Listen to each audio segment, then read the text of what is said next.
POCSO കേസിലെ പരാതി പിൻവലിക്കാൻ റേഞ്ച് ഓഫീസർ സമ്മർദ്ദം ചെലുത്തിയെന്ന് പരാതി. ഇടുക്കി കാളിയാർ റേഞ്ച് ഓഫീസർക്കെതിരെ അതേ റേഞ്ചിലെ താൽക്കാലിക വാച്ചറാണ് ആരോപണം ഉന്നയിക്കുന്നത്. പരാതിക്കാരന്റെ 4 വയസ്സുള്ള കുട്ടിയോട് സഹപ്രവർത്തകൻ ലൈംഗിക താൽപര്യത്തോടെ പെരുമാറിയെന്ന കേസിൽ പോലീസ് കേസെടുത്തിരുന്നു.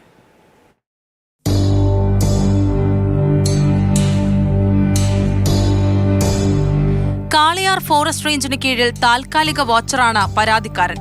കഴിഞ്ഞ മാസം 4-ന് റേഞ്ച് ഓഫീസറുടെ ഔദ്യോഗിക വസതിയിൽ വെച്ച് തന്റെ 4 വയസ്സുകാരൻ മകന്റെ ജനനേന്ദ്രിയത്തിൽ മറ്റൊരു താൽക്കാലിക വാച്ചർ സ്പർശിച്ചുവെന്നാണ് പരാതി.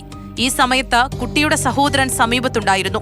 ഈ കുട്ടിയാണ് വിവരം അമ്മയെ വിളിച്ചറിയിച്ചത്. അദ്ദേഹം റേഞ്ച് ഓഫീസറിന്റെ ക്വാർട്ടേഴ്സിൽ വെച്ചാണ് ഉപദ്രവിച്ചത്.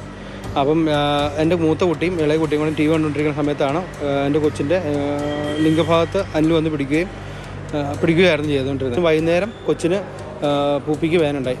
അപ്പം ഞാൻ വൈഫിൻ്റെ അടുത്ത് തോന്നി, ചേട്ടാ ഇത് നിസ്സാരമായിട്ട് വിടാൻ പാടില്ല എന്ന് ഞാൻ പറഞ്ഞു. അപ്പോൾ ഞാൻ സാറിൻ്റെ അടുത്ത് 5-ാം തീയതി രാവിലെ എന്നിട്ട് സാറിൻ്റെ അടുത്ത് ഞാൻ പറഞ്ഞു, സാറേ ഇത് നിസ്സാരമായിട്ട് തോന്നണില്ല, എൻ്റെ കൊച്ചിന് പൂപ്പി ഇങ്ങനെ ലിംഗഭാഗത്ത് വേദന ഉണ്ടായിരുന്നു. ആശുപത്രി കൊണ്ടുപോയിട്ട് നമ്മൾ ചാഴിയായിട്ടും ഉണ്ടായിരുന്നു. അതിനുശേഷം ഇത് കേസായതിനു ശേഷം സർക്കാർ ആശുപത്രിയിലും ഉണ്ടായിരുന്നു.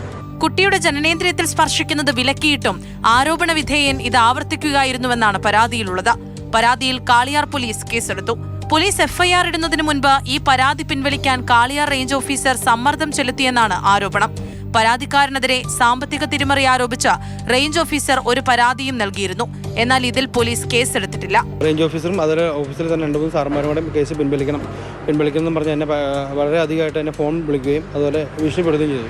കേസെടുത്ത് 1 മാസം പിന്നിട്ടിട്ടും അന്വേഷണം ഇഴഞ്ഞു നീങ്ങുകയാണെന്ന് ചൂണ്ടിക്കാട്ടി കുട്ടിയുടെ പിതാവ് മുഖ്യമന്ത്രിക്ക് പരാതി നൽകി.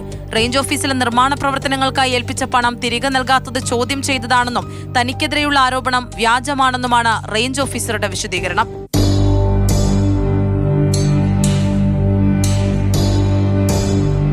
മാതൃഭൂമി ന്യൂസ്, ഇടുക്കി.